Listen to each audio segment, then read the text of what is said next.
Tout le monde veut que ça change, mais personne ne veut changer. Albert Einstein.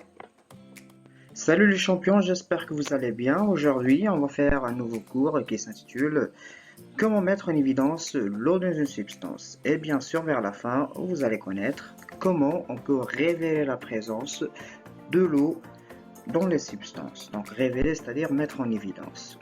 Et comme toujours, on commence notre cours par la situation de départ. Donc notre situation est la suivante. L'eau est omniprésente dans notre environnement. Et comme question, on a comment déceler la présence de l'eau dans une substance, c'est-à-dire comment mettre en évidence l'eau dans une substance. Très bien. Maintenant, vous êtes censé proposer des hypothèses dont on va vérifier vers la fin de cette capsule. Vous êtes prêts? Vas-y, on commence. Bien sûr, pour répondre à la situation de départ, donc il faut faire des expériences. Donc, dans un premier temps, donc à l'aide d'une spatule sèche, on va déposer le sulfate de cuivre anhydre dans un tube à essai sec. Après, on va rajouter à l'aide d'une pipette quelques gouttelettes d'eau, comme c'est mentionné dans la figure A. Après, donc, on va placer un morceau de pomme dans un verre de montre et on dépose dessus une petite quantité de sulfate de cuivre anhydre. Comme vous voyez dans la figure 2, on va faire la même chose avec un morceau de sucre et de tomates. Très bien.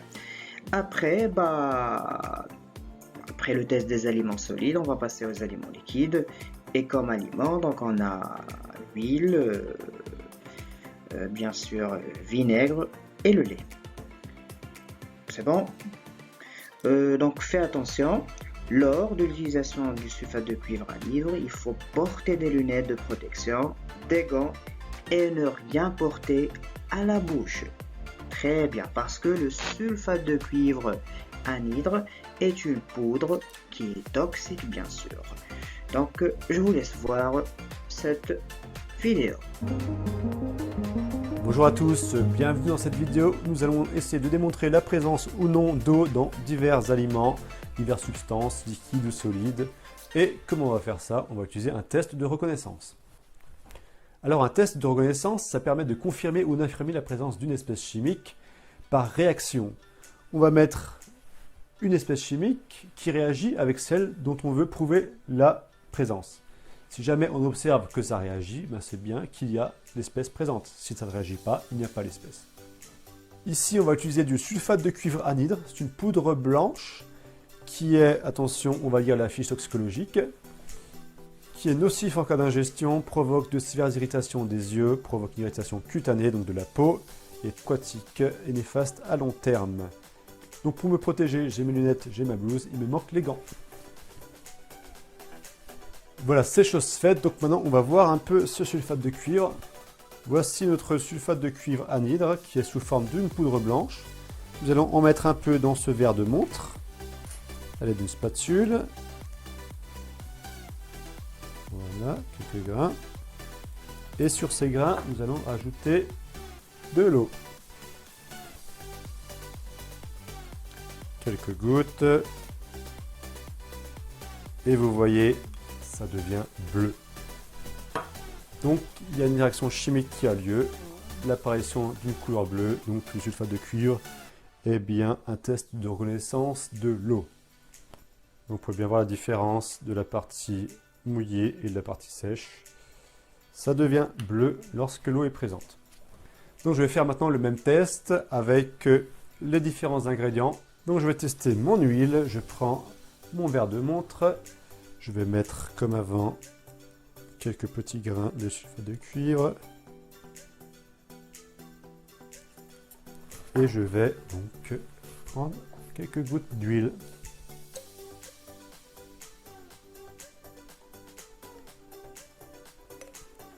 Vous voyez bien ici, ça reste blanc, il ne se passe rien, il n'y a pas d'eau dans l'huile. Maintenant, mon vinaigre. Je prends mon verre de montre. Je prends mon sulfate de cuivre, je prends mon vinaigre, et là, ça devient bien bleu. Donc en effet, il y a bien de l'eau dans le vinaigre. Pour le lait, je prends mon lait.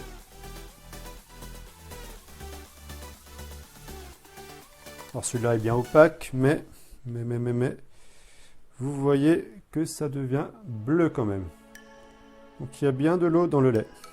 C'est un peu masqué par la couleur blanche du lait, mais on voit quand même nettement que c'est bleu. Qu'il s'est passé quelque chose. Maintenant on va passer au solide. Donc je prends mon sucre, les grains de sucre sur lesquels je vais mettre un peu de sulfate de cuivre. Cette fois-ci c'est l'inverse, je mets le sulfate sur la substance. On verra un peu la différence puisque c'est pas exactement les mêmes cristaux. Je vais prendre une autre spatule pour mélanger. Pas la même, hein, ça ne va pas le faire. Je mélange un peu.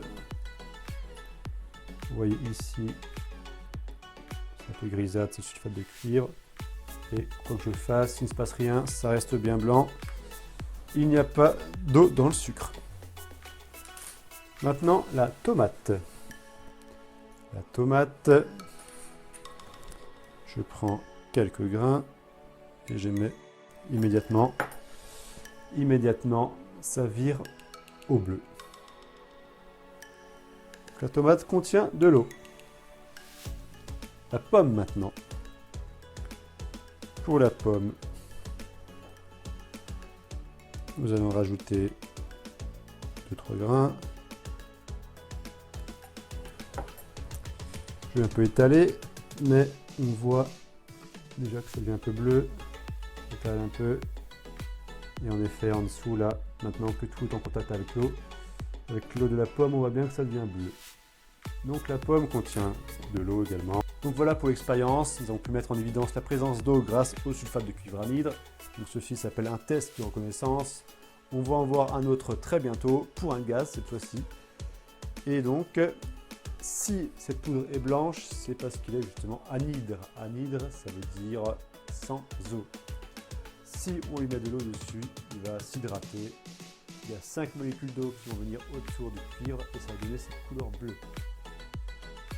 Quand on l'achète, généralement il est hydraté, il est bleu, donc il suffit de le chauffer pour faire partir l'eau, ça va l'évaporer et ensuite on va pouvoir obtenir cette poudre blanche. Donc voilà pour cette vidéo. Après l'expérience, bien sûr, on passe à observe et vers la fin interprète. Donc, comme première question, on a de quelle couleur est le sulfate de cuivre avant et après ajout d'eau? Bien sûr, vous savez tous que le sulfate de cuivre anhydre est blanc avant et devient bleu après ajout de l'eau. Donc, lorsqu'on lui ajoute de l'eau, il devient bleu. Très bien. Donc, on passe maintenant à la deuxième question. Complète le tableau ci-dessous. Donc, on a des substances, des aliments solides, notamment pommes, sucre et tomates, et des aliments liquides, vinaigre, lait et huile. Dans ce tableau, il nous demande de déterminer la couleur du sulfate de cuivre. Très bien, donc en se basant sur l'expérience, on va répondre à cette question. Donc, si je vous dis, est-ce que pomme contient de l'eau ou non? Vas-y. Très bien, donc c'est bleu. Pour le sucre, vas-y. Très bien, c'est blanc. Tomate, parfait, bleu. Vinaigre, très bien, bleu. Lait, bleu. Huile, vas-y. Excellent. Pour le sulfate de cuivre est de couleur blanc. Très bien. On passe maintenant à interprète. Donc, quelle substance est responsable du changement de couleur du sulfate de cuivre? Vas-y. Parfait. Donc, l'eau est la substance responsable du changement de couleur du sulfate de cuivre. Très bien. On passe maintenant à la dernière question. Donc, c'est une question qui est très simple. Quels sont les aliments contenant de l'eau? Donc, en se basant sur le tableau ci-dessus. Vas-y. Excellent. Bien sûr, la pomme, la tomate, le vinaigre et le lait, ce sont les aliments contenant de l'eau. Très bien, très bien. Maintenant, on passe à rédige ta conclusion et après l'essentiel à compléter. On commence comme toujours par rédige ta conclusion. Donc, vous êtes censé répondre à la question du titre, c'est-à-dire comment mettre en évidence la présence de l'eau dans des substances. Vas-y. Très bien. Donc, le sulfate de cuivre anhydre est déposé sur différents aliments. Il permet de mettre en évidence la présence d'eau contenue dans les aliments. Si les aliments ne contiennent pas d'eau, alors il reste blanc, mais s'il contient de l'eau, alors il devient bleu. C'est très bien. Donc d'une façon générale, ce que vous devez retenir, c'est que le sulfate de cuivre anhydre est une poudre blanche qui devient bleue au contact de l'eau. Très bien. Maintenant, on passe à l'essentiel à compléter. Très bien. Donc, vous êtes prêts?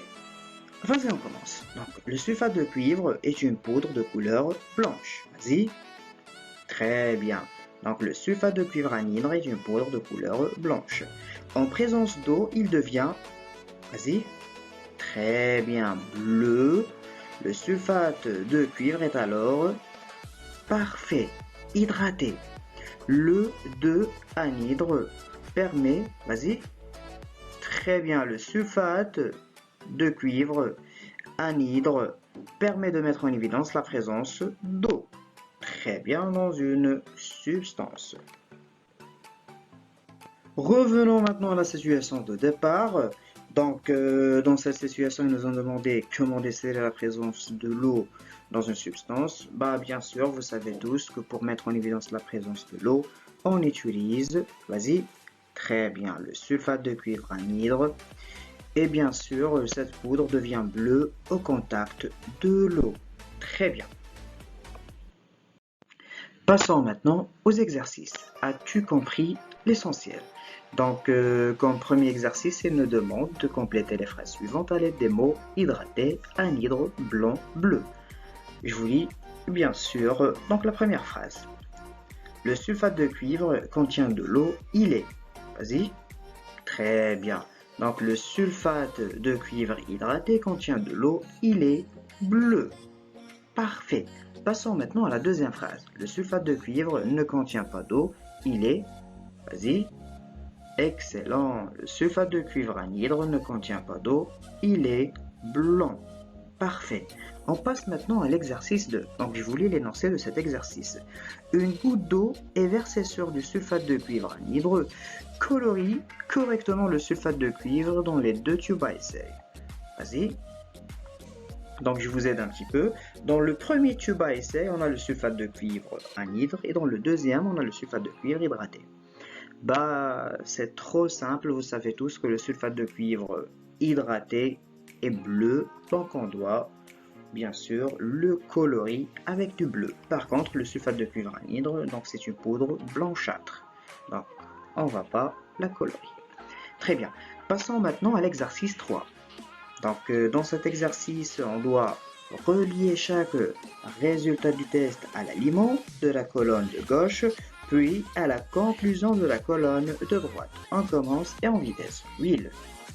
Très bien. Donc, c'est le sulfate de cuivre blanc, pomme, sulfate de cuivre bleu, sucre, c'est le sulfate de cuivre blanc, lait, c'est le sulfate de cuivre bleu, et bien sûr, le sulfate de cuivre blanc ne contient pas d'eau. Par contre, le sulfate de cuivre bleu contient de l'eau.